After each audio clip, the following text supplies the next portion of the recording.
മറ്റേതെങ്കിലും മതഗ്രന്ഥമാണ് കത്തിയിരുന്നതെങ്കിൽ ഇന്ന് കേരളം നിന്ന് കത്തിയേനെ. പത്രങ്ങളുടെയൊക്കെ തലക്കെട്ട് ചിലപ്പോൾ അതായേനെ. അത് വിശുദ്ധ ബൈബിൾ ആയതുകൊണ്ട് ഒന്നും വാർത്തയായില്ല. ആകാശത്തിനു കീഴെ മനുഷ്യരുടെ ഇടയിൽ നമ്മുടെ രക്ഷയ്ക്ക് വേണ്ടി മറ്റൊരു നാമവും നൽകപ്പെട്ടിട്ടില്ല. ഇരുട്ടിന്റെ സന്തതികൾക്കോ യാതൊരു ശക്തിക്കോ ഈ വെളിച്ചത്തെ കീഴടക്കുവാൻ, ഇല്ലാതാക്കുവാൻ സാധ്യമല്ല.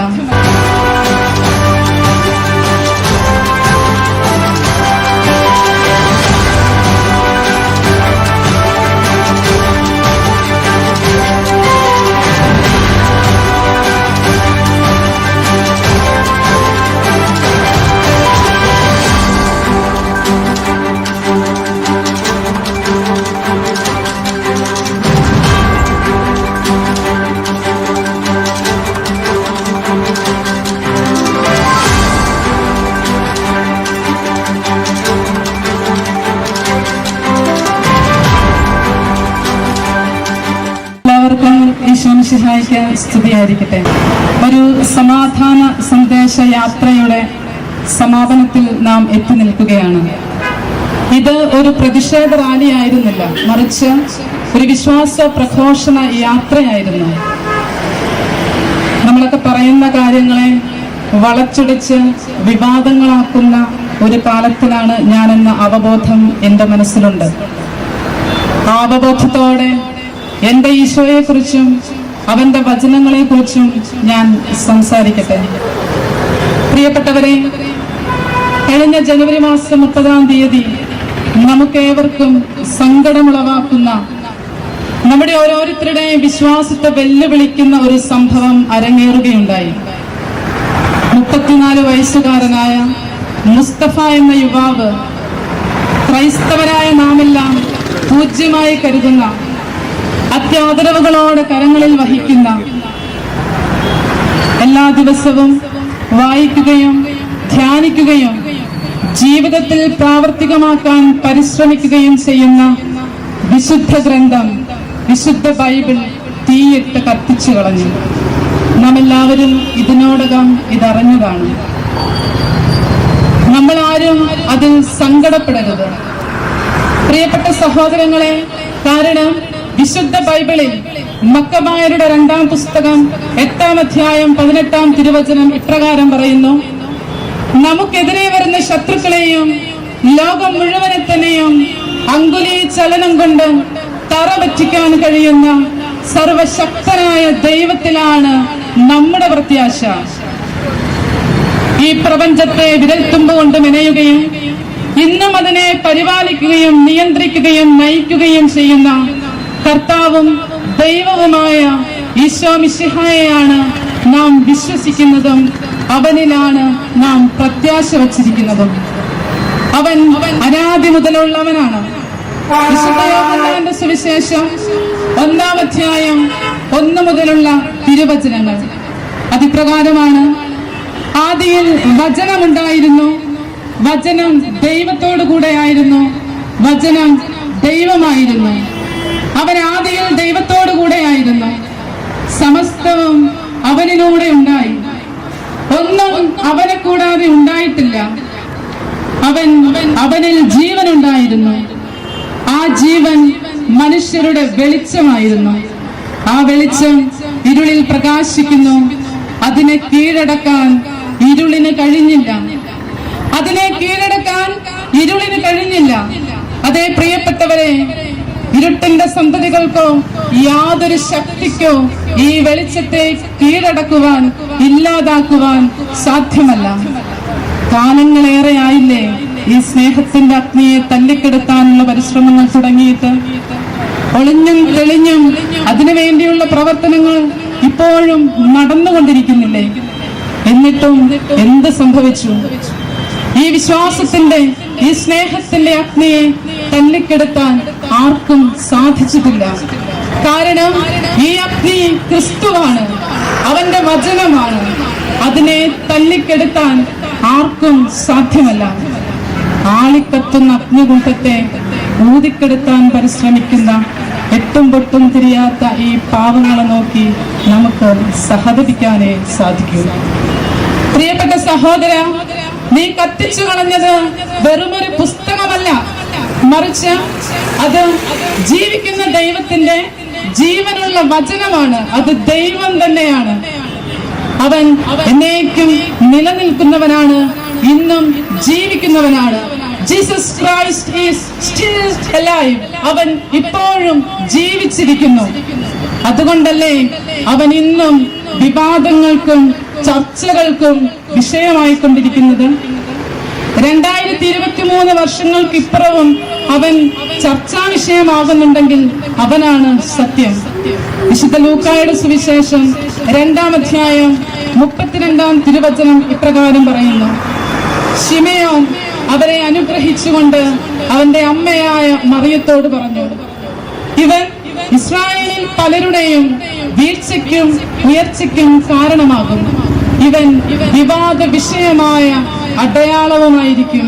അതേ പ്രിയപ്പെട്ടവരെ, 2023 വർഷങ്ങൾക്കിപ്പുറവും ഈശോ ചർച്ചാ വിഷയമാകുന്നുണ്ടെങ്കിൽ അവനാണ് സത്യം, അവനാണ് ഈ ലോകത്തിന്റെ രക്ഷകൻ. അവനിലൂടെ മാത്രമാണ് രക്ഷ സാധ്യമാകുന്നത്. ഈശോയാണ് ഈ ലോകത്തിന്റെ ഏക രക്ഷകൻ. അപ്പസ്തോല പ്രവർത്തനം 4-ാം അധ്യായം 12-ാം തിരുവചനം: ആകാശത്തിനു കീഴെ മനുഷ്യരുടെ ഇടയിൽ നമ്മുടെ രക്ഷയ്ക്ക് വേണ്ടി മറ്റൊരു നാമവും നൽകപ്പെട്ടിട്ടില്ല. ആകാശത്തിനു കീഴെ മനുഷ്യരുടെ ഇടയിൽ നമ്മുടെ രക്ഷയ്ക്ക് വേണ്ടി മറ്റൊരു നാമവും നൽകപ്പെട്ടിട്ടില്ല. ഈശോ എന്ന നാമത്തിലാണ് ഏകരക്ഷ. അത് നാം തിരിച്ചറിയണം.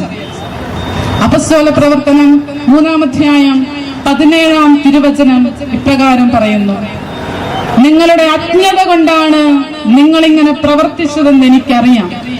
ആകയാൽ പാപങ്ങളെ കുറിച്ച് പശ്ചാത്തപിച്ച് ദൈവത്തിങ്കലേക്ക് തിരിച്ചു വരുവിൻ. പ്രിയപ്പെട്ട സഹോദര, നിന്റെ അജ്ഞത മൂലമാണ് നീ അത് പ്രവർത്തിച്ചതെന്ന് ഞങ്ങൾക്കറിയാം. അതുകൊണ്ട് നിന്നോട് ഞങ്ങൾക്ക് പരിഭവമില്ല.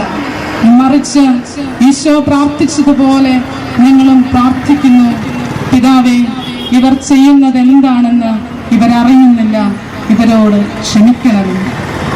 പ്രിയ സഹോദര, ഈശോയുടെ സ്നേഹത്തിന്റെ അഗ്നി നിന്റെ ഹൃദയത്തെ കീഴ്പ്പെടുത്തട്ടെ എന്നാണ് ഞങ്ങളുടെ പ്രാർത്ഥന.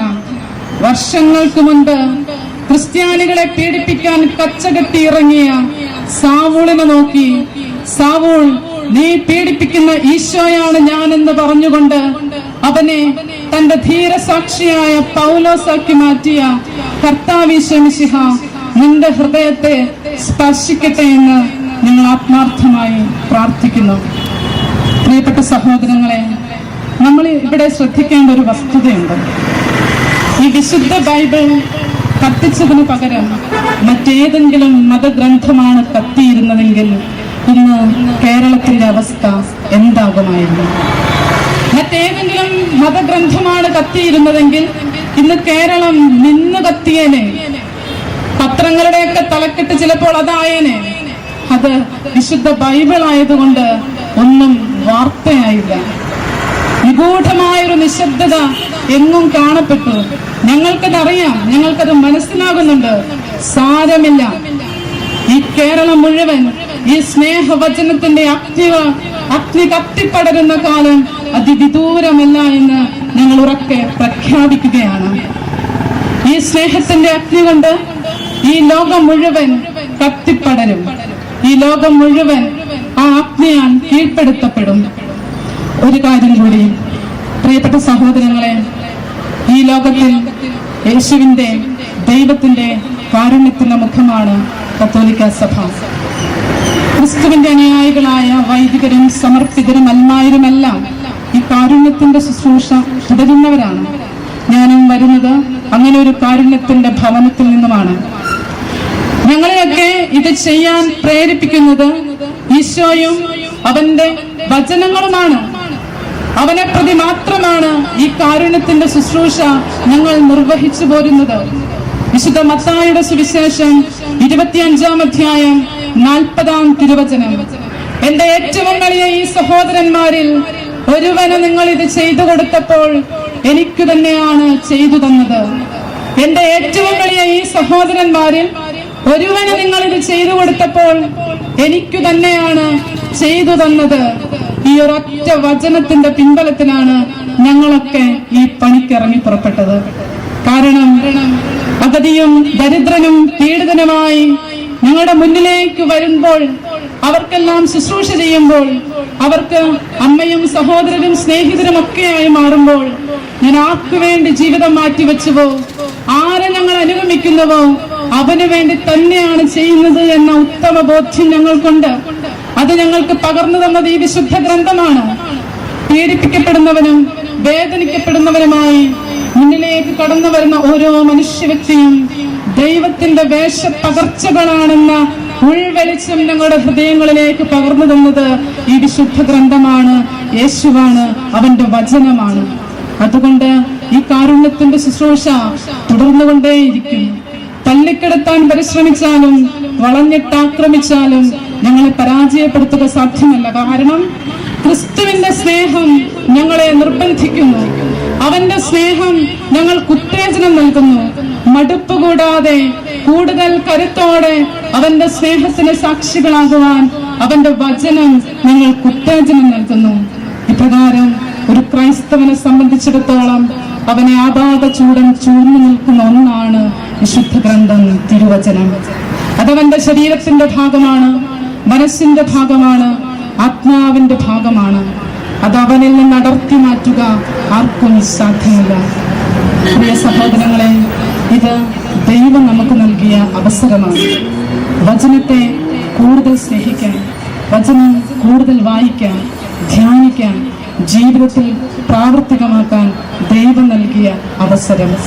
എത്രമാത്രം ഇത് അനാദരിക്കപ്പെട്ടുവോ അതിന്റെ 10 മടങ്ങ് തീക്ഷ്ണതയോടെ ഈ വചനത്തെ നമുക്ക് ആദരിക്കാം, സ്നേഹിക്കാം, ചങ്കോട് ചേർക്കാം. വിശുദ്ധ യാക്കോബ് ശ്ലീഹ പറയുന്നത് പോലെ, നിങ്ങൾ വചനം കേൾക്കുക മാത്രം ചെയ്യുന്ന ആത്മവഞ്ചകരാകാതെ അത് അനുവർത്തിക്കുന്നവരാകുവിൻ. പ്രിയപ്പെട്ട സഹോദരങ്ങളെ, ഇപ്രകാരം വചനം ശ്രവിക്കുകയും ജീവിക്കുകയും ചെയ്തുകൊണ്ട് ആയിരിക്കുന്ന ചുറ്റുപാടുകളിൽ സ്നേഹത്തിന്റെ പ്രഭ വിതറാൻ, സ്നേഹത്തിന്റെ പ്രകാശമാകാൻ, സ്നേഹത്തിന്റെ വിപ്ലവം സൃഷ്ടിക്കാൻ നമുക്ക് ഓരോരുത്തർക്കും സാധിക്കട്ടെ.